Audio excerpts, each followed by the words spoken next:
Assalamu alaikum. Hi everyone. I am Muhammad Rizwan Amin. Today we will discuss infix to postfix using stag. Topic start करने से पहले आप लोगों से request है कि चैनल को सब्सक्राइब कर दें, बेल आइकन को हिट कर दें ताकि आपको हर आने वाली नई वीडियो मिल सके।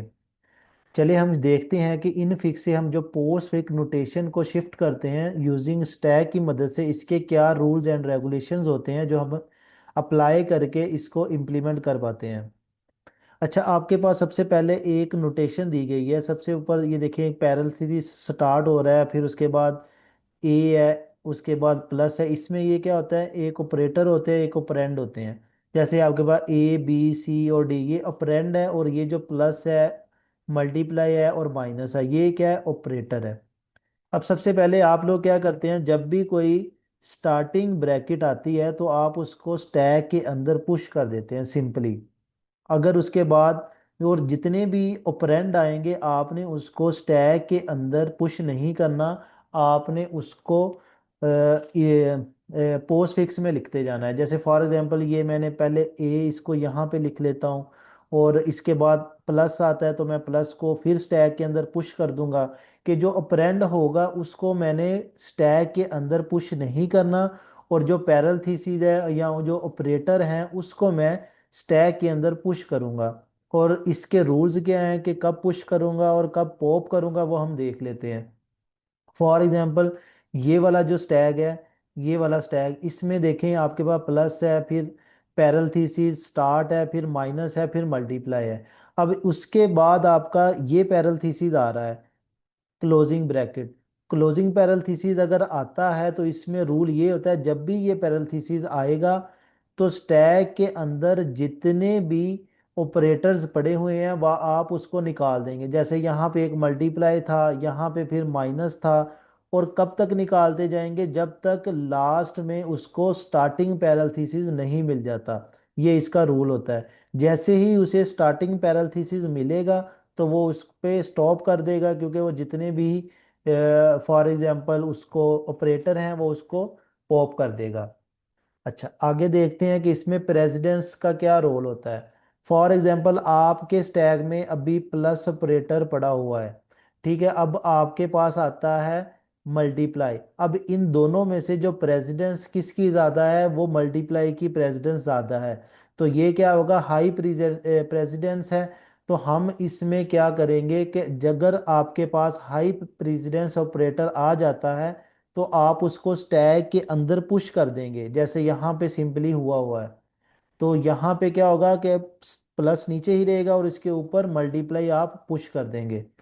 अगर स्टैक के अंदर जो सेम प्रेसिडेंस आ जाती है, फॉर एग्जांपल नीचे प्लस है और ऊपर माइनस आ जाता है, तब आप लोग क्या करेंगे, अगर दोनों में सेम प्रेसिडेंस है तो आप लोग क्या करेंगे, तब भी वो वैल्यू आप स्टैक के अंदर पुश कर देंगे। जैसे पहले प्लस था और ऊपर आपने आपके पास सब्ट्रैक्शन मिलता है तो आप उसको स्टैक के अंदर पुश कर देंगे।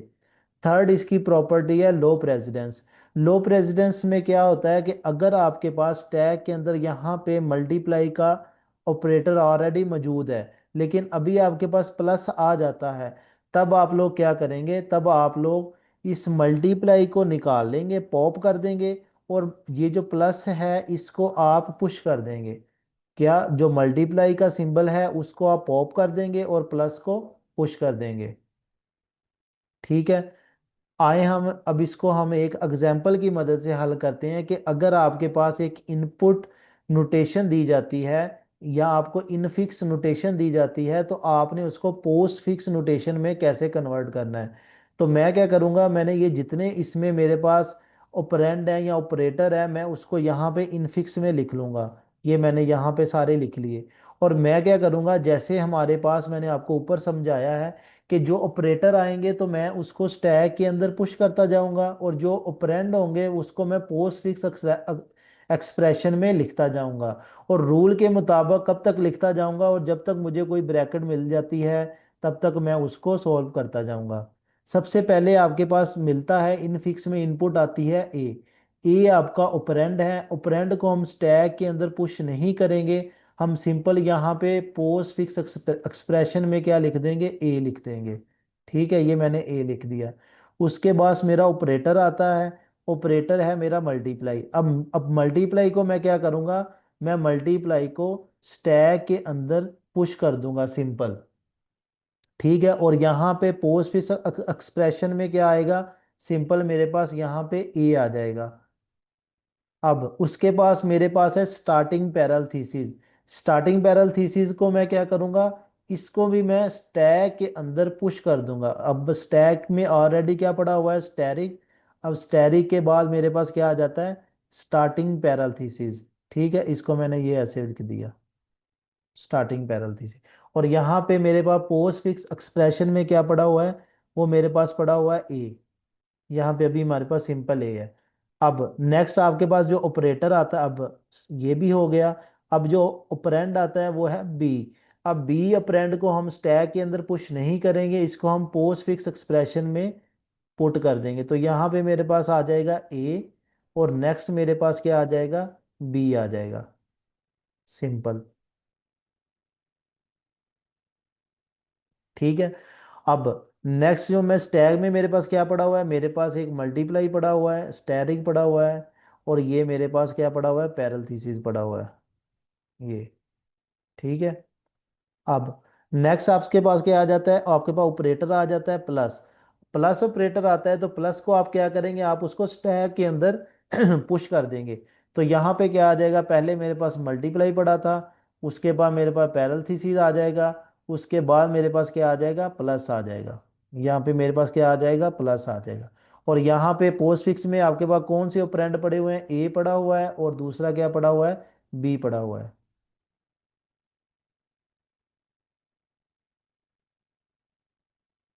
अब नेक्स्ट आपके पास क्या है, सी। सी आपका क्या है, ऑपरेंड है, तो हम इसको क्या करेंगे, स्टैक के अंदर पुश नहीं करेंगे, हम इसको पोस्ट फिक्स एक्सप्रेशन के अंदर पुश कर देंगे। तो यहाँ पे मेरे पास बन जाएगा ए, बी, और मेरे पास क्या बन जाएगा, सी। ये तीन आपके पास पोस्ट फिक्स एक्सप्रेशन में आ जाएंगे, बी, और तीसरा मेरे पास बन जाएगा सी। और स्टैग में आपके पास क्या पड़ा हुआ है, स्टैरिक पड़ा हुआ है, उसके बाद पैरेंथेसिस स्टार्ट, पैरेंथेसिस स्टार्ट वो पड़ी हुई है, और इसके बाद एक प्लस पड़ा हुआ है, ये थोड़ा ख़राब हो गया है। ये देखो, मैं इसको अच्छे से बना देता हूँ।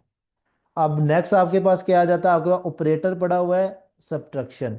तो यहाँ पे मेरे पास जो माइनस वाला ऑपरेटर है, मैं इसको क्या करूँगा, स्टैक के अंदर पुश कर दूंगा। तो यहाँ पे मेरे पास क्या आ जाएगा, ये स्टैरिक आ जाएगा, उसके बाद मेरे पास पैरेंथेसिस आ जाएगी, उसके बाद मेरे पास प्लस आ जाएगा, उसके बाद मेरे पास माइनस आ जाएगा। ऑपरेटर पोस्ट फिक्स एक्सप्रेशन में क्या होगा, वो ए वैसे का वैसे रहेगा, उसके बाद बी आ जाएगा, उसके बाद क्या आ जाएगा, सी आ जाएगा। ठीक है, ये सी आ जाएगा। अब नेक्स्ट आपके पास क्या है, मेरे पास ऑपरेटर है, वो क्या है, ऑपरेंड है, सॉरी, डी है।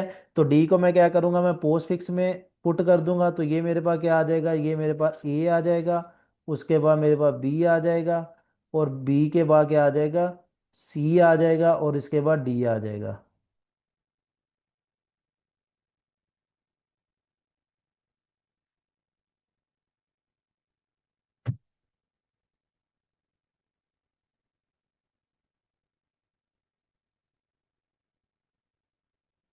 नहीं, यहाँ पे हम एक गलती कर रहे हैं, ये देखें। यहाँ पे क्या होगा, जैसे ही हमारे पास प्लस के साथ ही माइनस आता है, तो हम क्या करेंगे, सेम प्रेसिडेंस है, तो सेम प्रेसिडेंस में क्या करेंगे, हम इसको प्लस को पॉप कर देंगे।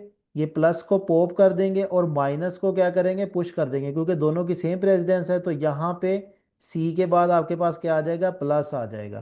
क्योंकि जो चीज़ पॉप होगी वो कहाँ पे रखेंगे, हम पोस्ट फिक्स एक्सप्रेशन के अंदर रखेंगे। अब आपके पास जो नेक्स्ट है, डी है। तो यहाँ पे क्या आएगा, जो डी होगा, इसको मैं प्लस वैसे का वैसे आएगा, और डी को क्या करूँगा, डी को मैं यहाँ पे रख दूंगा।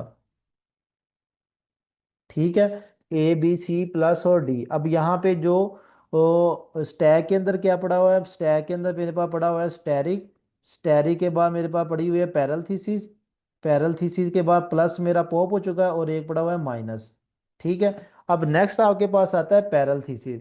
पैरेंथेसिस क्लोजिंग पैरेंथेसिस हमने पढ़ा था, अगर ही क्लोजिंग पैरेंथेसिस आता है तो आप क्या करेंगे, जितने ऑपरेटर पड़े हुए हैं सबको पॉप करवा देंगे। जैसे ही क्लोजिंग पैरेंथेसिस आता है तो यहाँ पे मैं क्या करूँगा, यहाँ पे मैं हर एक चीज, हर ऑपरेटर को पॉप कर दूंगा। लेकिन ये जो स्टार्टिंग पैरेंथेसिस है इसको हम नोटेशन में नहीं लिखेंगे।